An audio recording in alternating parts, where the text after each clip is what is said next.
At Arizona State University, we're bringing world-class education from our globally acclaimed faculty to you. Ranked #1 in innovation for 10 consecutive years and #2 among public universities for employability, ASU isn't just ahead of the curve, it's creating new paths to success. Earn your degree from the nation's most innovative university. Online, that's a degree better. Explore more than 300 undergraduate, graduate, and certificate programs at asuonline.asu.edu. ¿Está China en una crisis mucho más grave de lo que indican los datos de Producto Interior Bruto y los datos oficiales? ¿Qué es lo que está pasando que la moneda china, el yuan, se ha desplomado a mínimos de 20 años contra el dólar? ¿Por qué está la economía al borde de la deflación? ¿Qué significa todo esto y por qué es importante para el resto del mundo? Vamos a hablar de todo ello y vamos a desmontar algunos mitos porque no es todo ni tan malo ni tampoco tan positivo. Hay que ver las sombras de lo que está ocurriendo en China.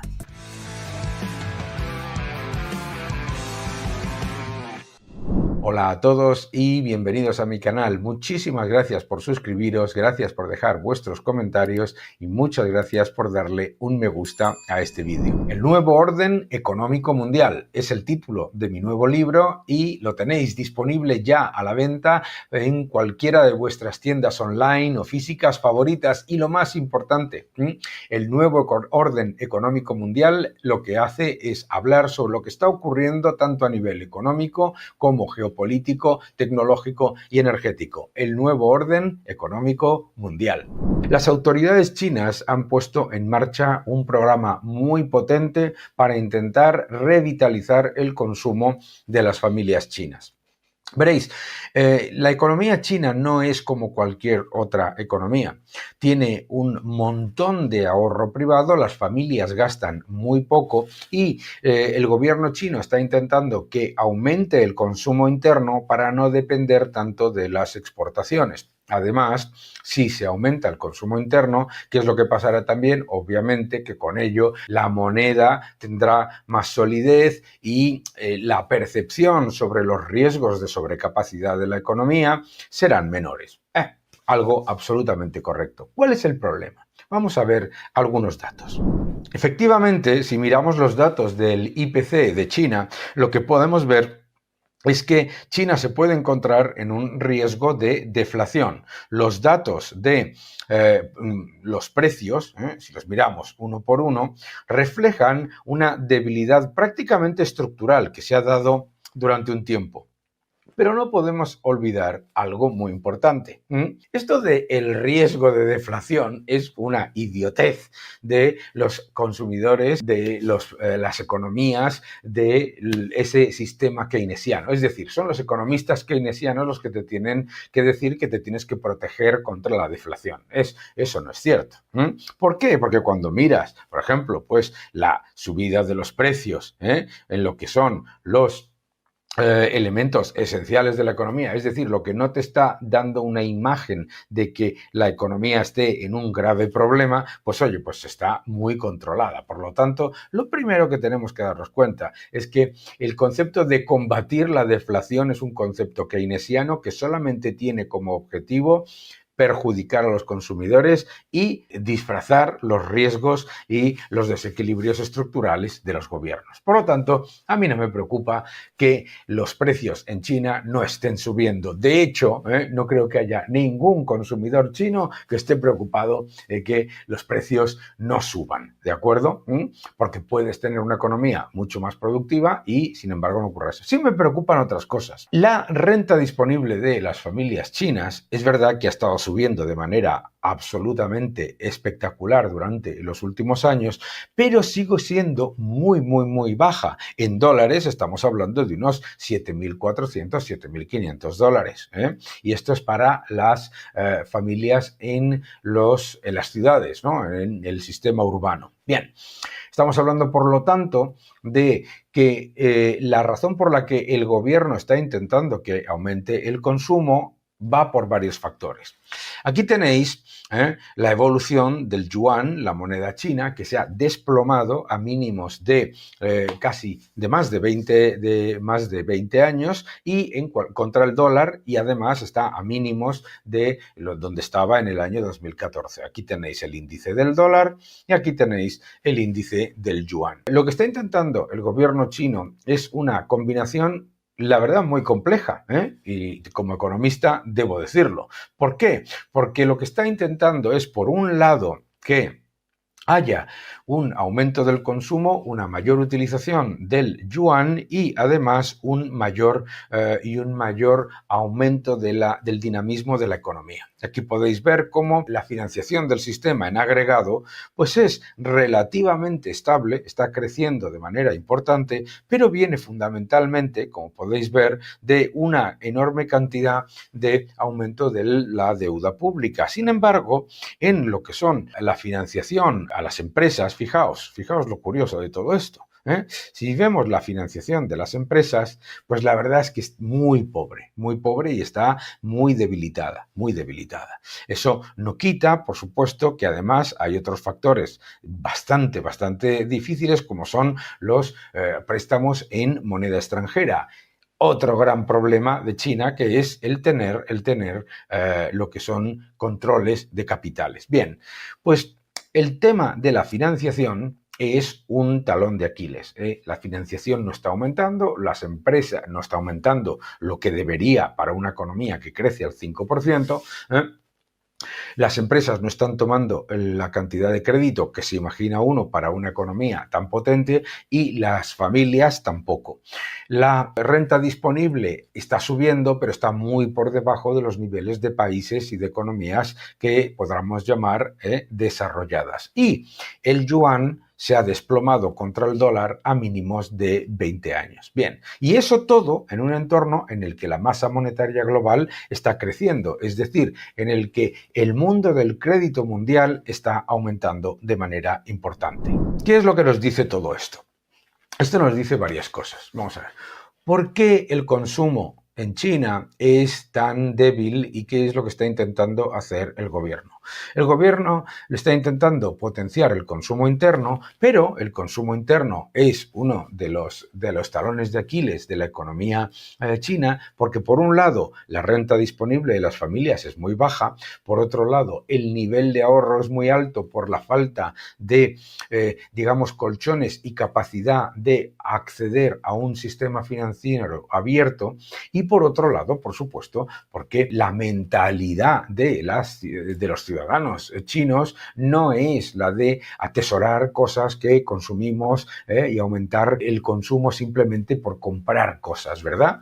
Son unos ciudadanos muy responsables, muy presente el tema de la solvencia crediticia y además, ¿por qué? Porque los colchones sociales y los colchones que hay, digamos, dentro de la estructura familiar vienen fundamentalmente de la capacidad de cada uno de sostenerse y sostener a sus dependientes por sí mismos. Es decir, es una economía muy diferente a las que estamos acostumbrados. Es una economía que está más orientada al ahorro y a la inversión que al gasto y al consumo. Oye, pues eso en sí mismo no es negativo. ¿Cuál es el problema? ¿Y por qué una economía que pesa tanto en la economía global tiene una moneda que se utiliza tan poco en la economía mundial? Vamos a ver unos datos. Empecemos por ver lo que es la posición del dólar a nivel global con respecto al yuan. Bien, lo que vemos es que el dólar se utiliza en el 57%, es el 57% de las reservas de moneda extranjera del mundo, el 54% de las facturas de exportaciones y el 88% de las transacciones globales en moneda extranjera, mientras que la moneda de China está en el 2% de las reservas globales, el 4% de las exportaciones y el 7% de las transacciones globales. Bien, eso es un elemento relevante. Por otro lado, lo que tenemos que ver es lo que ha ocurrido con el consumo. Aquí este análisis que muestra Rhodium Group, lo que refleja es que el el consumo se ha reducido más rápidamente que lo que muestran los datos oficiales y, por supuesto, que aumenta el ahorro de las familias, la confianza del consumidor se ha reducido y que los datos muestran que las familias tienen una posición de mucho más prudencia de lo que parece. Aquí viene dónde está China en cuanto a últimos datos que cuenta con este análisis de consumo de las familias y formación bruta de capital comparado con la media de otros países. Pues vemos que está muy por debajo de lo que es la media en cuanto a esos factores. Por otro lado, lo que tenemos también es la evidencia de lo que es el consumo como parte del PIB. Vemos como el consumo como parte del PIB también es menor que, por supuesto, en Estados Unidos, en Brasil, en Japón o en Corea del Sur. Bien, todos estos factores nos dicen varias cosas. El gobierno chino está intentando conseguir una cuadratura del círculo y hay gente que va a ver este vídeo y que me dirá que lo va a conseguir y hay otra gente que me va a decir que no. Yo os digo cuáles son los retos. Es imposible tener la moneda de reserva del mundo o una moneda de reserva con control de capitales y con el tipo de cambio fijado por el Banco Central. El tipo de cambio que acabamos de ver no es un tipo de cambio que flote libremente, sino que lo fija cada día el Banco Central.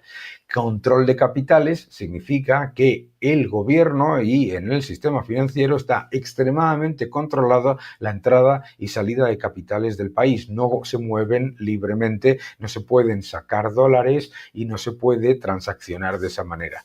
¿Por qué la utilización del yuan es más baja que la de otras monedas de economías menos potentes? Por tener control de capitales, fixing y, por supuesto, también resulta que hay un montón de empresas exportadoras chinas que tampoco llevan a cabo sus exportaciones en moneda local. Esto es importante. Bien, todos esos factores confluyen en por qué China tiene un potente problema con su moneda y con su sistema financiero, que lo está intentando solventar de una manera diferente y no típica a como lo hacen las economías abiertas. Está intentando que los ciudadanos consuman más, tengan más apetito por comprar cosas y por comprar en general. Y además está intentando que el yuan se utilice más, no porque flote libremente y porque tenga un sistema financiero abierto y porque haya seguridad jurídica inversora, sino porque financia a estados con dificultades crediticias en África, en América Latina, etc. ¿Saldrá bien? No saldrá bien. Es muy complicado, como como lo conocemos, que consigas el éxito de tener una moneda que se fortalezca a la vez que estás poniendo todas esas trabas. Y luego también es importante entender, es muy difícil que los ciudadanos chinos se lancen a consumir cuando la propia moneda no les está dando la seguridad de lo que es un sistema abierto. Es decir, lo que nos da a nosotros confianza con respecto al dólar o con respecto al euro es que es absolutamente evidente su demanda global y su importancia global, ¿verdad? Elementos importantes. El yuan se ha desplomado a mínimos de 20 años con respecto al dólar. Eso no lo has escuchado en muchos sitios. 2. El consumo en China lleva debilitándose mucho tiempo, mucho antes de estas elecciones y mucho antes de lo que está pasando con el comercio global. Ya estamos hablando de fechas como del 2020 y del 2022. Número 3. Los precios en China también están demostrando que hay una fortísima presión vendedora y que no es un mercado en el que haya una enorme presión compradora. Y luego, número 4, el tema de la financiación. El tema de la financiación también está demostrando que los ciudadanos chinos son mucho más prudentes y mucho más cautelosos. Por lo tanto, eso no significa que los ciudadanos chinos y las empresas chinas estén equivocándose, sino que están siendo prudentes. Y eso significa que el gobierno chino tiene que de verdad plantearse que no puede seguir cerrando la economía. Porque muchos de estos factores no se van a poder solventar si no abre la economía, si no hace que haya inseguridad jurídica, que haya seguridad inversora y que flote la moneda libremente y que haya libertad de capitales. Ese es el factor esencial. Ese es el factor esencial. La economía china, desafortunadamente, desde el año 2011 lleva cerrándose poco a poco y lo que hay que hacer es abrirla. Y abrirla haría que todos esos factores, yo no sé si cambiarían radicalmente e inmediatamente, pero que mejorarían seguro. Y no te engañen.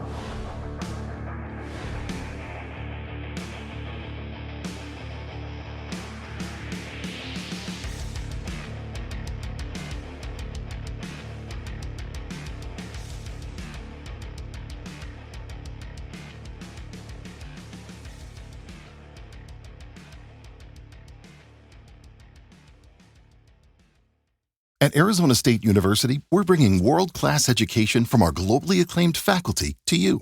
Ranked #1 in innovation for 10 consecutive years and #2 among public universities for employability, ASU isn't just ahead of the curve, it's creating new paths to success. Earn your degree from the nation's most innovative university. Online, that's a degree better. Explore more than 300 undergraduate, graduate, and certificate programs at asuonline.asu.edu.